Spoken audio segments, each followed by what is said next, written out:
ये खबर पारुल यूनिवर्सिटी द्वारा प्रस्तुत की गई है। कल पूरे देश के मीडिया में कोषाध्यक्ष ने भी इस्तीफा देने का मन बनाया है, ऐसी वार्ता आने लगी।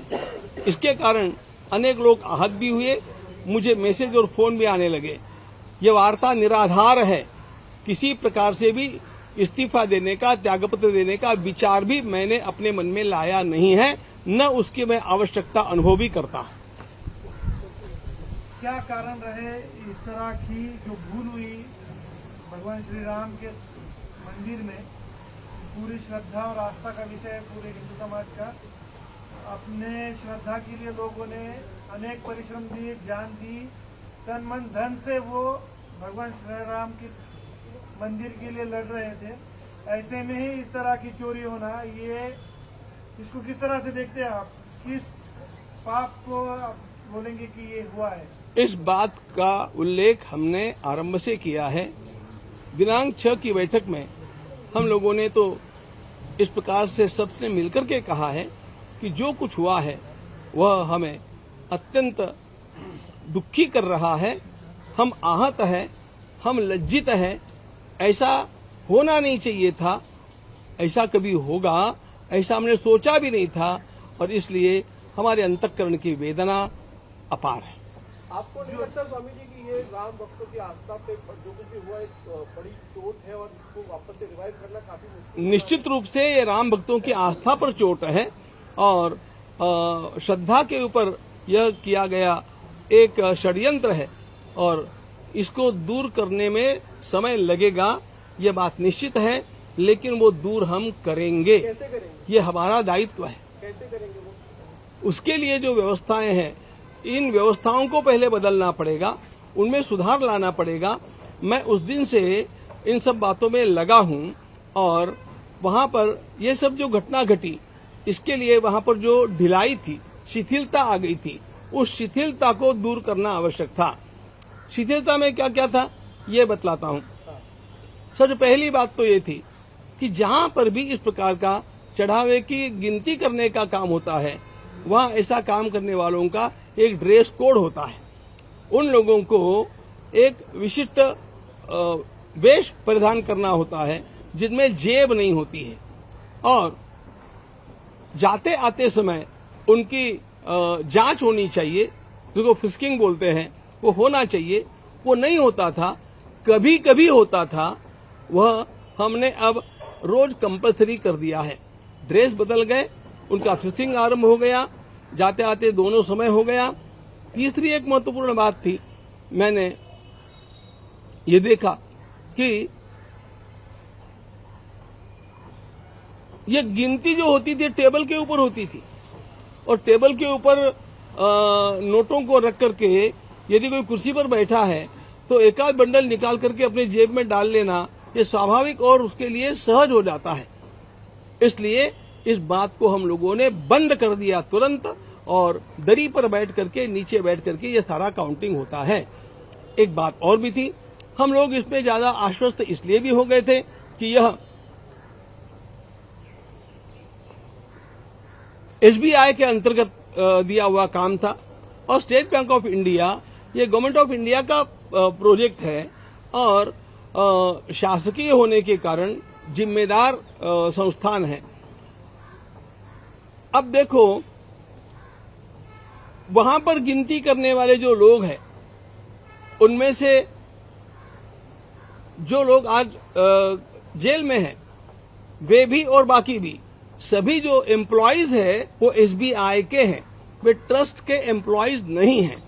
तो जब मैं किसी को एम्प्लॉयमेंट देता हूं तो वह उसके लिए योग्य है कि नहीं, ये देखना किसका काम होता है, बोलो? ये उन्होंने किया नहीं। अच्छा, वहां पर रोज कम से कम 2 लोग तो भी ऑब्जर्वेशन के लिए होने चाहिए थे। बाकी लोग गिनती कर रहे हैं, लेकिन गिनती करने वालों को ऑब्जर्व करने वाले भी तो कोई होते हैं ना। अरे, हमारे कोई मंत्री, प्रधानमंत्री या मुख्यमंत्री बात कर रहे होते हैं, वो अपनी बात में हैं, लेकिन उनकी सुरक्षा के जो लोग होते हैं वो चारों ओर निगरानी करते हैं। उसी प्रकार वहां पर भी कुछ हो नहीं रहा है ना, इतना ऑब्जर्व, देखने मात्र वाले कुछ लोग होने चाहिए थे। अब हमने एसबीआई के 2 और हमारी ओर से 2 ऐसे 4 लोगों की व्यवस्था वहां पर कर दी है। चंपत राय जी से चूक हुई ऐसा आपने मराठी में जब आप संबोधित कर रहे थे आपने कहा, तो क्या और भी लोग जिम्मेदार हैं या फिर चंपत राय जी को ही पूरा इस तरीके से जो सच है बलि का बकरा बना दिया? नहीं, देखो चंपत राय जी की असावधानी हुई ये तो मैंने कहा है, लेकिन चंपत राय जी ने भी यह काम हमारे दूसरे न्यासी जो अनिल मिश्रा जी डॉक्टर रहे उनके लिए सौंपा हुआ था और वो इस काम को देख रहे थे, उनके द्वारा भी यह असावधानी हो गई। आपके इस्तीफे की जो बात हुई तो आप जी, आपके इस्तीफा की जो न्यूज आई कि आप इस्तीफा दे रहे हैं या मन में है आपके, उसको आप सिरे से खारिज कर रहे हैं? मैं उसको सिरे से खारिज कर रहा हूं। ये कपोल कल्पित है, ये झूठ है, ये अनावश्यक भी है और ये इस स्थिति में योग्य भी नहीं है। तो आपको नहीं लगता कि आपके पद पे बड़े रहने से जो एसआईटी की जांच है उस पर प्रभाव पड़ेगा या उस पर प्रभावित कोई जांच पूरी तरह से प्रभावित होगी?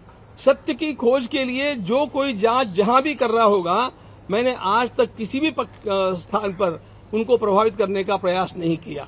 वहां पर भी सब लोग इस बात को जानते हैं कि मैं कभी भी जांच को प्रभावित नहीं करूंगा, क्योंकि जांच करने वाले उन लोगों की जांच कर रहे हैं जिन्होंने राम जी के साथ द्रोह किया है, राम भक्तों के साथ द्रोह किया है। हम भी तो चाहते हैं कि ये जांच अच्छी होनी चाहिए और जो लोग इसमें अपराधी है उनको दंड भी मिलना चाहिए। तो अब तक की जो जांच हुई एसआईटी की उसको लेकर आपकी क्या विचार है? देखिए, एसआईटी का अंतरिम रिपोर्ट हमारे पास आया, पूरा रिपोर्ट हमारे पास नहीं आया है।